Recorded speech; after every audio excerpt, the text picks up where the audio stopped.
dari situlah Wak, Mbah Marwan ini akhirnya menyarankan Parjo untuk menjalankan sebuah ritual khusus, yaitu menaburkan garam di sekeliling rumahnya sebanyak 3 kali pada malam sebelum bulan purnama. Assalamualaikum warahmatullahi wabarakatuh. Terima kasih sudah klik video ini.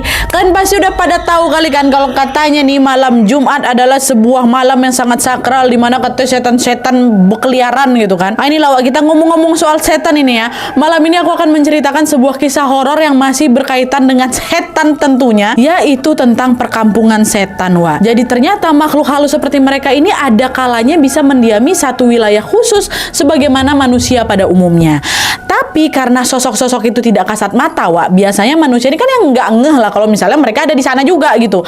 Hal itulah yang kemudian menjadi sumber konflik antara manusia dengan makhluk halus ini. Nah, kisah horor yang akan aku ceritakan malam ini adalah rentetan teror mistis yang menimpa kakeknya Wawa yang tidak sengaja menempati sebuah kampung setan Wak. Nah, penasaran gimana kisahnya? Bentar lagi aku ceritain ya. Sebelum aku masuk ke kisahnya, aku juga mau ingatin kalian, buat kalian yang mau berbagi kisah horornya boleh langsung email aja ke email kisahhororwawa@gmail.com dengan subjek judul kisahnya kalian Wak. Dan jangan lupa juga sertakan nomor WhatsApp sama Instagram kalian supaya nanti kami gampang hubungin kalian kalau misalnya kisah kalian di-up di video selanjutnya ya.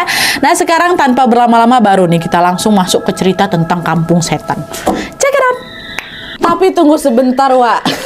Sebelum aku masuk ke kisahnya, aku mau sampaikan satu informasi penting nih buat wawa-wawa kesayangan aku semua. Karena di sini aku pengen makin deket dan sharing lebih banyak dengan kalian. Aku mau mengundang kalian untuk bergabung di YouTube membership Nadia Omara.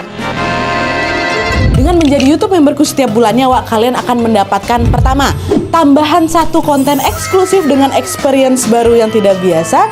Terus ada kalanya juga nih konten eksklusif ini bisa menjadi tempat aku dan tim bisa lebih bebas berekspresi lagi tanda kutip dan juga menyampaikan informasi detail yang tidak bisa kami sampaikan di konten-konten biasanya. Dan selain itu kalian juga akan mendapatkan badges khusus di samping nama akun YouTube kalian, dan juga nantinya kalian bisa saling komen dengan berbagai emoji khusus khas Nadia Omara Channel. Tapi ini nggak ada paksaan Wak ya, buat kalian yang mau-mau aja. Cara bergabungnya juga gampang sekali Wak. Kalian tinggal langsung masuk ke halaman channel YouTube Nadia Omara, lalu klik tombol join atau gabung. Dan kalau sudah, kalian tinggal langsung melakukan pembayaran melalui dompet digital yang kalian punya. Udah selesai. Selamat bergabung dan selamat menikmati konten eksklusif dari kami di YouTube membership Nadia Omara. Kita tunggu kalian di room members only ya.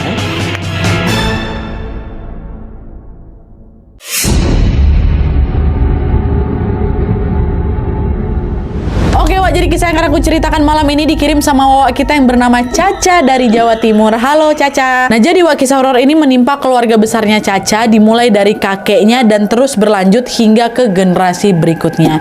Dan by the way, sesuai dengan permintaan Caca Wak, semua nama dan tempat yang ada di kisah ini sudah kami samarkan ya. Nah, jadi Wak, Caca dan keluarganya ini tinggal di salah satu desa di kota J yang ada di Jawa Timur. Mereka menghuni sebuah rumah secara beramai-ramai bersama 3 generasi sekaligus. Jadi dalam satu rumah ini ada 3 generasi ya. Pertama ada kakek neneknya Caca yang kita kasih aja namanya Mbah Parjo dan Nek Suri.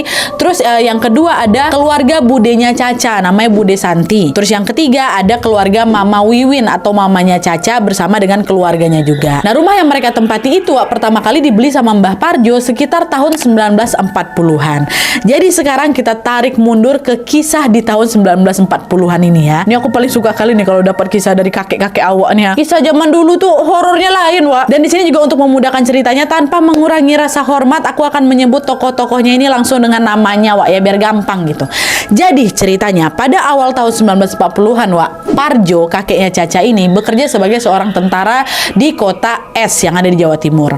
Sementara Suri neneknya Caca ini bekerja sebagai seorang bidan di kota yang sama dengan Parjo. Nah, setelah resmi menikah Wak, Parjo ini tiba-tiba mendapatkan tugas mutasi yang mewajibkan dia pindah dari kota S ke kota J. Parjo pun segera langsung mengajak istrinya untuk pindah juga ke kota J ini. Nah, mendengar ajakan itu, Suri ini pun langsung setuju dan berkata, "Ya udah Mas, aku ikut kamu, aku akan resign dari pekerjaanku," kata Suri. Dah tuh, akhirnya singkat cerita, sesampainya mereka di kota J, Wak, mereka langsung bergegas membeli rumah untuk ditinggali. Sampai akhirnya mereka melihat ada 3 rumah peninggalan Belanda yang dijual sama pemiliknya. Nah, ketiga rumah ini posisinya berjejeran memang. Di ujung kanan adalah rumah satu lah kita sebutkan, di tengah tengah rumah 2, yang paling kiri rumah ketiga. Dan setelah menimbang-nimbang, Wak, Parjo sama Suri ini memutuskan untuk membeli rumah nomor 1, rumah yang sebelah kanan ini. Kenapa? Karena dibandingkan dengan rumah nomor 2 dan nomor 3 ini, Wak, rumah nomor 1 ini memiliki kebun belakang yang luas sekali. Nah, dia saking luasnya kebun tuh sampai bisa dibangun beberapa rumah lagi, bisa dibikin komplek gitu, Wak. Saking luasnya belakang itu. Nah, akhirnya dibelilah sama kakek rumah nomor 1 itu kan. Nah, selama menempati rumah itu semua berjalan lancar-lancar aja, Wak. Meski memang tergolong rumah kuno, mereka tidak pernah mengalami gangguan mistis sama sekali. Mereka berdua nih. Alih-alih teror mistis, Wak, di rumah itu Suri justru mendapatkan sebuah kabar bahagia karena akhirnya dia hamil dan melahirkan seorang bayi perempuan yang diberi nama Santi. Nah, Santi ini siapa? Tadi lah tuh budenya Caca yang aku sebutkan di awal tadi. Nah, setelah melahirkan Santi, Suri ini pun tiba-tiba kepikiran buat kembali bekerja lagi, Wak. Akhirnya dia bilang lah kan ke suaminya, "Pak, boleh nggak aku kerja lagi? Aku bosan kalau misalnya di rumah terus. Aku pengen punya aktivitas yang produktif lah gitu." "Oh, boleh, Bu," kata Parjo kan. "Boleh, Bu. Tapi kalau kamu kerja lagi, pastikan anak kita ada yang jaga ya," katanya. "Iya, Pak. Abis ini aku mau cari pengasuh atau babysitter gitulah buat jagain Santi." Dah, akhirnya Suri pun segera langsung mencari pengasuh atau babysitter hingga akhirnya dia mendapatkan seorang pengasuh bernama Mbak Wati. Awalnya waktu udah direkrut lah ini Mbak Wati kan semua lancar-lancar aja, Wak. Tapi ketika memasuki minggu ketiga, Wak, Mbak Wati ini tiba-tiba berhenti bekerja tanpa alasan yang jelas. "Udah, Bu, saya mau resign," katanya. Dah, resign lah Mbak Wati ini kan. Setelah Mbak Wati resign, Wak, Suri pun kembali lagi mencari babysitter baru lagi. Dan setelah dapat, lagi-lagi si babysitter ini hanya bertahan dalam hitungan minggu aja, Wak. Di minggu kedua bekerja, dia juga memilih untuk berhenti tanpa alasan yang jelas. Ya sama kayak Mbak Wati tadi tuh. Tidak menyerah di sini, Suri pun kembali lagi mencari babysitter untuk ketiga kalinya. Tapi setelah dapat, si Mbak ketiga ini juga nggak bertahan lama, nggak masuk 1 minggu lagi, Wak. 5 hari bekerja tuh ada langsung izin berhenti dia. Dengar itu nanya lah Suri lagi kan, "Loh, kenapa Mbak tiba-tiba resign gini? Apa anak saya rewel sampai Mbak nggak betah ngasuh dia gitu?" "Enggak kok, Bu, Santi ini baik kok anaknya. Tapi mohon maaf, Bu, ya saya nggak betah tinggal di rumah ini. Hawanya panas. Dan entah kenapa perasaan saya juga sering nggak enak. Rasanya ada sesuatu yang janggal lah, Bu, sama rumah ini," kata si Mbak ketiga nih. Mendengar itu Suri tuh nggak langsung percaya, Wak. Dia nganggap, si Mbak ini cuma cari-cari alasan aja nih supaya dia bisa cabut gitu kan. "Orang selama kami tinggal di sini kami nggak kenapa-napa kok," pikirnya Bu Suri ini. Akhirnya Suri pun mengizinkan si Mbak ini keluar tanpa berpikir macam-macam, Wak. Nah, setelah babysitter yang ketiga itu keluar, Suri pun memutuskan untuk resign dari pekerjaannya dan mengasuh Santi dengan tangannya sendiri. Dah lah, kayaknya memang aku nih memang nggak dibolehin kerja nih sama Tuhan. Aku memang disuruh buat jadi ibu rumah tangga aja biar bisa ngasuh anakku gitu kan. Nah, akhirnya setelah dia resign, Suri pun kembali lagi mengasuh anaknya dan dia pun kembali hamil dan melahirkan anak kedua yang dikasih nama Wiwin. Nah, inilah mamanya Wawa kita nih, mamanya si Caca, Wak. Nah, kelahiran Wiwin ini pun semakin melengkapi kebahagiaan keluarga mereka. Hingga tibalah waktu di mana mereka mulai dihantui oleh rentetan teror mistis, Wak. Masuk. Nah, jadi ceritanya, Wak, pada suatu hari sang suami atau Parjo ini tiba-tiba demam tinggi, Wak, dan sampai-sampai mengalami muntah darah. Ekstrim kali muntah darahnya ini, sering. Nah, khawatir terjadi sesuatu, Suri ini pun segera membawa suaminya ke rumah sakit untuk diobati. Tapi, Wak, setelah beberapa minggu di rumah sakit nih, kesehatan Parjo ini nggak juga membaik. Dia justru semakin sering lagi muntah darah dibanding sama sebelumnya, Wak. Nah, melihat kondisi suaminya yang semakin buruk, entah kenapa Suri ini tiba-tiba mikir kayak gini, apa jangan-jangan penyakit suamiku nih ada hubungannya sama hal gaib ya? Soalnya kan udah lama di rumah sakit ini kok nggak sembuh-sembuh gitu kan. Nah, akhirnya berdasarkan dengan pemikiran itu, Suri pun membawa Parjo untuk pulang dari rumah sakit dan memanggil orang pintar. Nama orang pintar nih Mbah Marwan lah gitu kan, untuk bisa mengobati si suaminya. Pada hari yang memang sudah ditentukan, Mbah Marwan ini pun pergilah itu ke rumahnya Parjo untuk mengecek kondisinya. Tapi anehnya, Wak, pas dia udah nyampe di depan rumahnya, Mbah Marwan ini nggak mau masuk ke dalam rumah, Wak. Dia ini malah berhenti di seberang jalan dan berdiam di sana. Dia nggak mau masuk ke jangankan ke dalam rumah, ke halaman rumahnya dia nggak mau. Suri yang nengok Mbah Marwan udah datang, langsunglah keluar rumah kan. "Monggo Mbah, masuklah ke dalam, suami saya ada di dalam," kata Suri. Tapi, Wak, tanpa disangka-sangka si Mbah Marwan ini malah menolak ajakan itu. Dia bilang, Mbak, maaf, saya nggak bisa nginjak ke rumah kamu. Kalau Mbak Suri pengen suami Mbak sembuh, bawa suami Mbak ke ke sini, ketemu saya di sini, katanya suruh suaminya keluar. Nah, mendengar penolakan itu, Suri ngebatin, emangnya kenapa sama rumah aku nih sampai-sampai kok Mbak Marwan nggak mau ikut, nggak mau masuk gitu kan? Tapi karena nggak mau ambil pusing, Suri pun segera meminta suaminya keluar nih ketemu sama Mbah Marwan di seberang jalan tuh. Setelah bertemu tanpa berbasa-basi, Parjo langsung nanya, Mbah, saya ini sakit apa sih? Kenapa saya nggak sembuh-sembuh gitu? Mbah Marwan jawab, jadi gini ya mas, gini, menurut penglihatan saya, kamu ini sakit karena ulah makhluk gaib yang ada di rumah kamu, katanya gitu. Mereka marah karena kamu tidak meminta izin tinggal di sini, kan? Hah? Masa sih mbah? Saya udah cukup lama loh tinggal di sini, saya udah punya anak 2 nih ya. Saya nggak pernah ngalamin apa-apa. Lagi pula kenapa harus saya minta izin sama mereka? Kata si Parjo. Mbah Marwan bilang lagi, selama ini mereka memang belum menampakkan diri mereka karena mereka masih menunggu waktu. Tapi kalian harus hati-hati karena rumah yang kalian tempati itu adalah perkampungan setan. Saya aja nggak berani pergi ke sana mas. Makanya saya ngajak kamu ketemu di sini, kata Mbah Marwan. Nah, mendengar penjelasan dari Mbah Marwan ini, Parjo nanya lagi, terus saya ini harus kayak gimana mas? Mbah, bisa sembuh nggak ini gitu kan? Nah, dari situlah Mbah Marwan ini akhirnya menyarankan Parjo untuk menjalankan sebuah ritual khusus, yaitu menaburkan garam di sekeliling rumahnya sebanyak 3 kali pada malam sebelum bulan purnama. Tapi ritual itu harus dilakukan tanpa memakai sehelai pakaian apapun, alias mohon maaf telanjang bulat. Awalnya Parjo sempat ragu, tapi gara-gara dia ini pengen sembuh ya kan, dia pun akhirnya terpaksa menuruti saran itu. Ya udahlah mbah, saya ikutin aja lah apa yang kamu bilang, yang penting saya sembuh, kata si Parjo.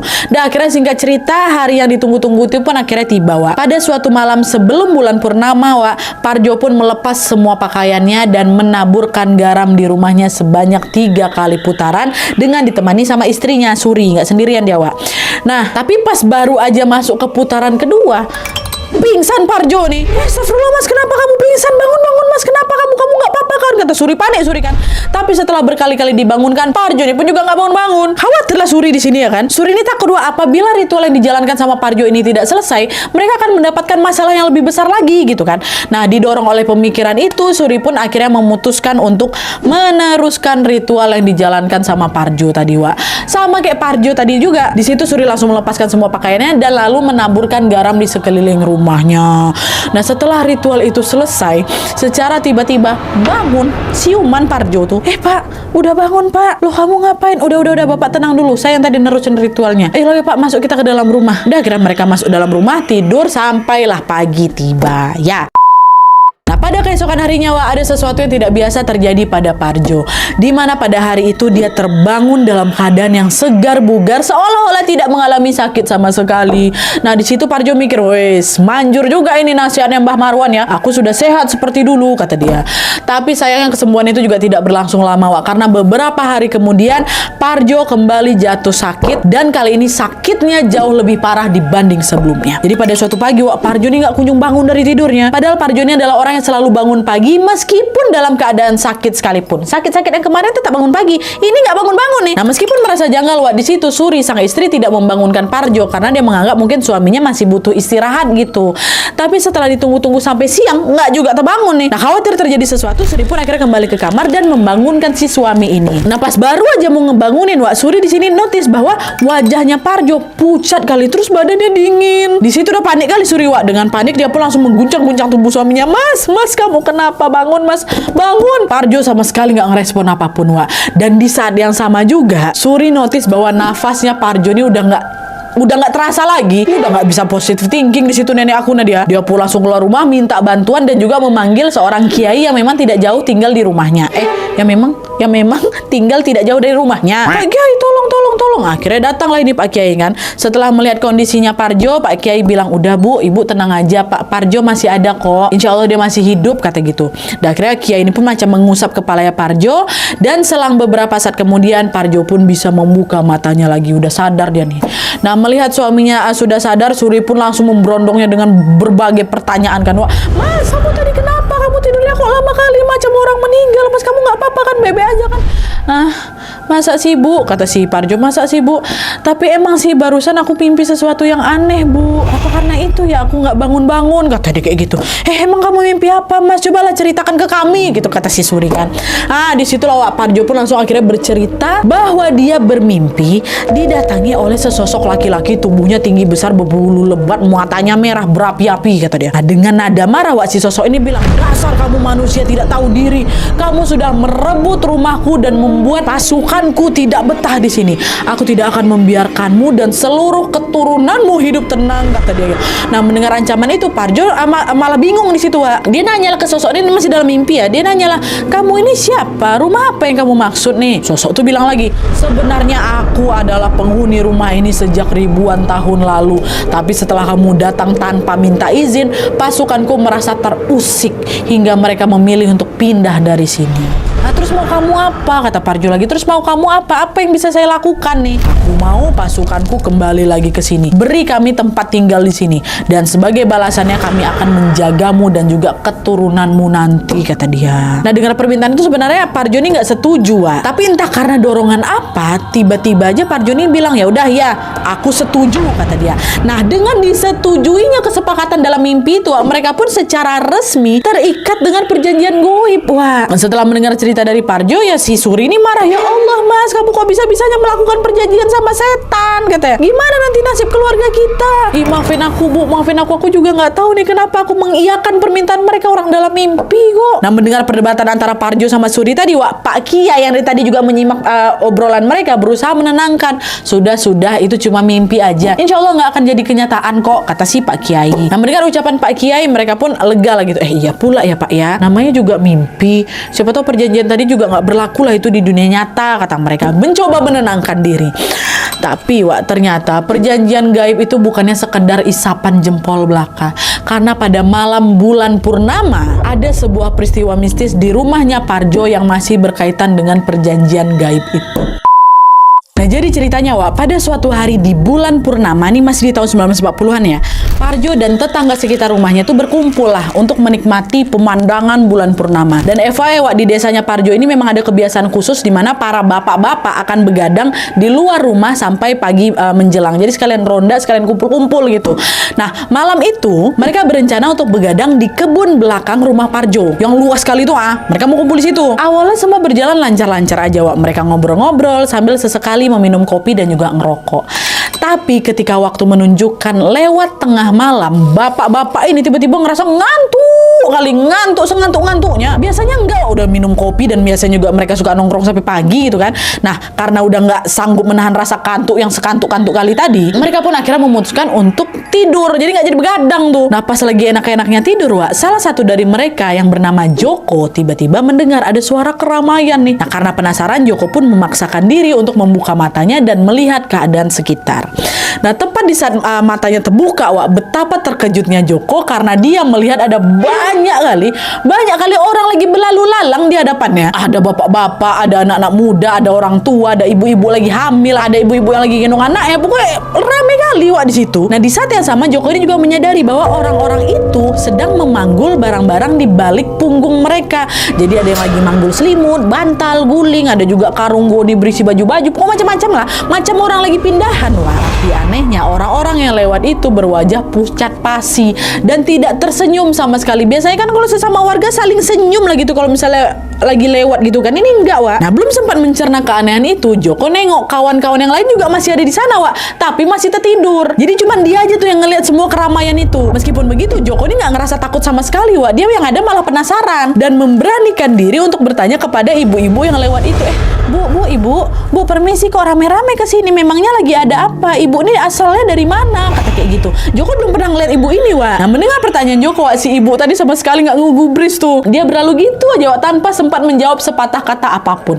Ngapa ibu ini main pergi aja gitu kan? Nah, meskipun pertanyaan tidak dijawab, Wak, Joko mikir, apa jangan-jangan mereka warga desa sebelah ya? Siapa tahu di sana lagi ada bencana alam nih, makanya mereka rame-rame ngungsi ke sini gitu, kata si Joko.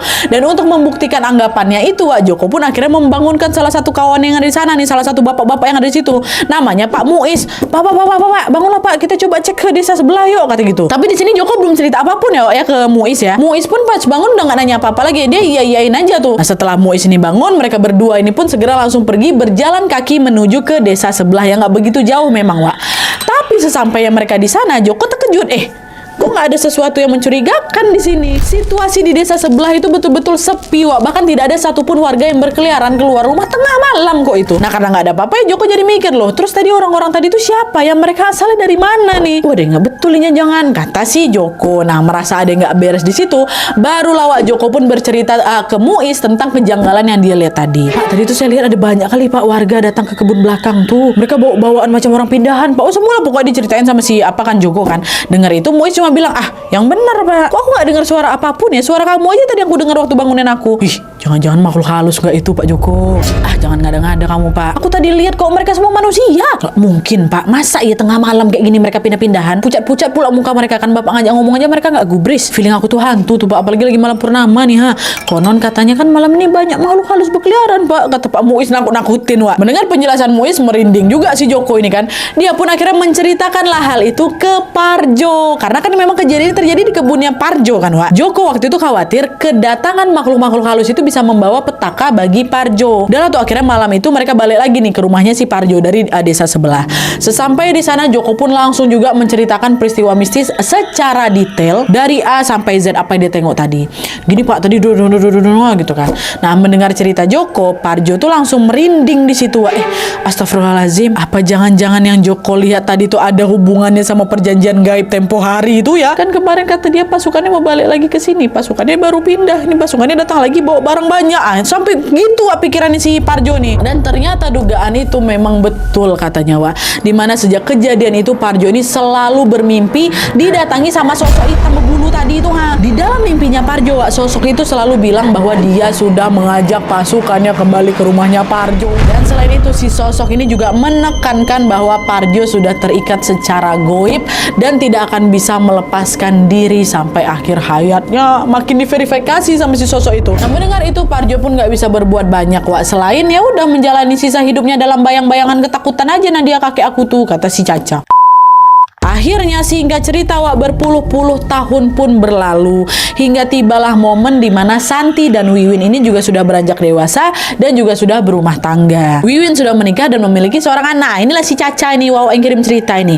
Dan di sini Wak, Parjo udah jadi kakek-kakek Wak ya. Nah, ketika anak-anaknya ini sudah dewasa Wak, disitulah Mbah Parjo ini akhirnya mengaku bahwa aku sudah melakukan perjanjian goib dengan sesosok makhluk halus sejak puluhan tahun yang lalu. Baru buka suara Wak Mbah Parjo nih. Dan kalian tahu, tidak lama setelah menceritakan rahasia itu, entah karena faktor usia, entah karena penyakit, atau entah karena perjanjian goib itu, yang jelas tidak lama kemudian Mbah Parjo ini tiba-tiba mengalami hilang ingatan Wak. Setelah ngasih pengakuan tuh. Setelah dia hilang ingatan, dia lupa sama namanya, dia lupa siapa istrinya, dia lupa siapa anak-anaknya, siapa cucunya, di mana rumahnya tuh lupa Mbah ini. Dan tidak lama dari situ Mbah Parjo pun mengalami muntah darah lagi terus-terusan, lalu meninggal dunia tanpa sempat dibawa ke rumah sakit. Dan hanya berselang beberapa tahun kemudian gantian Nek Suri, istrinya Mbah Parjo ini juga meninggal dengan cara yang sama persis. Pertama-tama apa? Hilang ingatan, habis itu muntah darah berkali-kali, meninggal dunia. Sama. Nah, kepergian dengan cara yang janggal itu membuat keluarga Caca ini juga jadi bertanya-tanya Wak. Mereka menduga bahwa kematian orang tua mereka ini, Mbah Parjo dan Nek Suri ini, mungkin ada kaitannya dengan perjanjian gaib yang pernah dilakukan sama Mbah Parjo dulu. Nah, khawatir perjanjian itu terus berlanjut Wak, akhirnya keluarga Caca ini pun memutuskan untuk keluar dari rumah itu dan membeli sebuah rumah baru yang memang tidak jauh dari sana. Jadi Caca sama keluarganya ini masih tinggal di satu wilayah Wak, cuma beda gang aja katanya. Jadi rumah tuh tetap ada di situ, nggak dijual, nggak diapain, dibiarin aja lah di situ. Nah, setelah keluarga si Caca ini pindah, gantian juga Wak, keluarga Bude Santi ikut pindah juga, keluar juga dari rumah itu kan. Alhasil rumahnya Mbak Parjo ini pun kosong dan tidak ditinggali oleh siapa-siapa. Nah, setelah rumah itu kosong Wak, keluarganya Caca ini sering sekali mendengar desas-desus bahwa warga di sana itu sering sekali mengalami kejadian mistis ketika lewat di depan rumahnya Mbah Parjo. Konon katanya mereka ini sering dengar ada suara perempuan nangis lah Nat katanya, ada suara perempuan ketawa, bahkan ada suara sekelompok orang lagi berkelahi dekat dalam rumah tuh. Awalnya keluarga kami nggak ngambil pusing sama desas-desus itu Nadia, sampai akhirnya pada suatu hari bapak si Caca ini yang namanya Pak Hashim mengalami langsung kejadian mistis di sana Wak.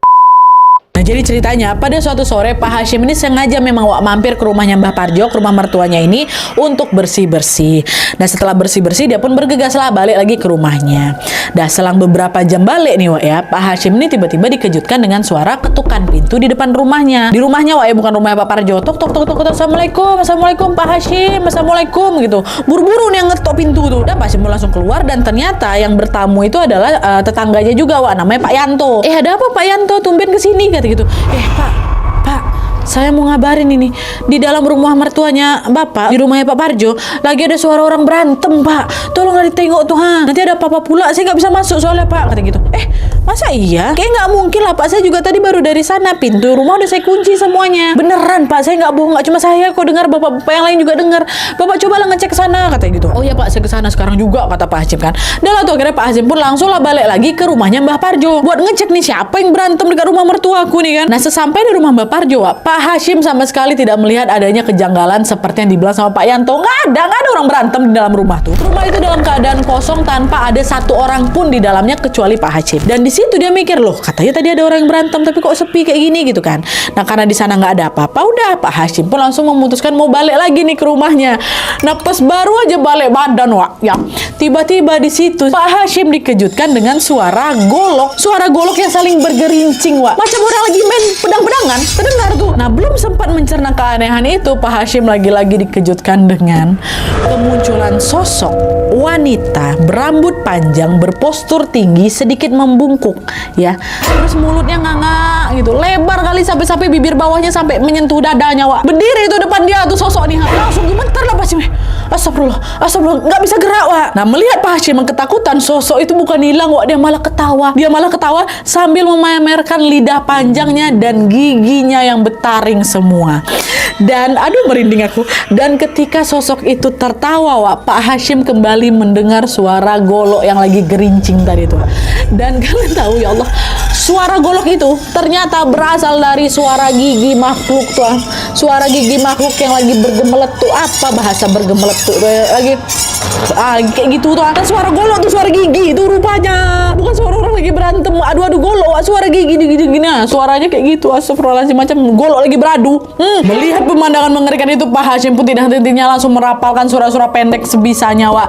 Dan alhamdulillahnya setelah baca doa itu sosok itu pun hilang. Di situ Pak Hashim langsung berlari keluar rumah itu birit-birit, nggak sempat juga dikunci pintu tuh Nadia. Dan sejak kejadian itu dia udah nggak mau lagi ke rumahnya Mbak Parjo sendirian, nggak mau, tuh trauma bapak aku Nat. Dan saking banyaknya kejadian mistis yang terjadi di rumah Mbak Parjo ini Wak, akhirnya pihak keluarga sepakat untuk menjual rumah itu. Tapi setelah dijual gangguannya juga tidak berhenti Wak. Kata Caca, rumah kakek aku tuh Nadia udah berkali-kali ganti kepemilikan karena setiap orang yang tinggal di sana pasti ngerasa nggak betah. Dan selain itu juga pernah ada kabar nih Wak, bahwa salah satu penghuni rumah itu, yang penghuni rumah berikutnya ya, meninggal dunia secara misterius. Dan ada juga nih Wak desas-desus yang mengatakan bahwa penghuni rumah itu mengalami gangguan jiwa secara tiba-tiba. Pokoknya ada aja Wak kabar yang nggak mengenakan tentang rumah itu setelah dilepas sama keluarga si Caca nih. Dan hal itulah yang kemudian membuat keluarga Caca berpikir bahwa para penghuni kampung setan masih tinggal di sana dan membuat rumah itu seolah menjelma menjadi rumah kutukan. Astagfirullah. Oke Wak, jadi itu kisah mistis yang dialami oleh kakeknya Caca dan berlanjut sampai 3 generasi berikutnya. Menurut informasi terbaru dari Caca Wak, kabarnya sekarang bangunan asli rumah itu tuh sudah dibongkar dan macam dijadikan kayak koperasi simpan pinjam gitu Wak. Tapi lagi-lagi rumah itu selalu membawa atmosfer negatif katanya, karena menurut keterangan Caca nih Wak ya, koperasi itu juga sekarang kondisinya hampir tutup karena bangkrut. Entah mungkin ada kaitannya sama aura negatif yang ada di situ sampai bikin koperasi ini nggak laku apa kayak gimana. Tapi yang jelas di balik sejarahnya yang menyeramkan Wak, alhamdulillahnya ikatan perjanjian goib Mbah Parjo tadi tidak berlanjut ke generasi keturunannya. Ya kami memang nanti sempat sesekali ngalami hal-hal mistis tentang rumah itu, macamnya cuma ngeliat sekelebat, hawa nggak enak, bau busuk itu pernah Nadia ya. Tapi kan yang penting bukan gangguan yang kayak gimana-gimana kali kan. Dan semenjak pindah dari rumah itu juga mereka sudah tidak pernah dihantui lagi. Mungkin kata si Caca, mungkin perjanjian Mbah Parjo tadi sudah terputus ketika dia dan istrinya meninggal dunia. Wallahu a'lam bishawab. Oke Wak, jadi sekian dulu videonya. Terima kasih banyak yang sudah menonton. Kalau kalian suka video ini, klik like-nya. Jangan lupa komen di bawah dan saran-saran untuk video selanjutnya. Jangan lupa nyalain notifikasinya supaya kalian tahu kalau aku upload video baru. And as always, jangan lupa untuk klik tombol subscribe supaya kalian sama-sama tahu informasi menarik dan menegangkan dari channel aku. See you next video Wak, bye.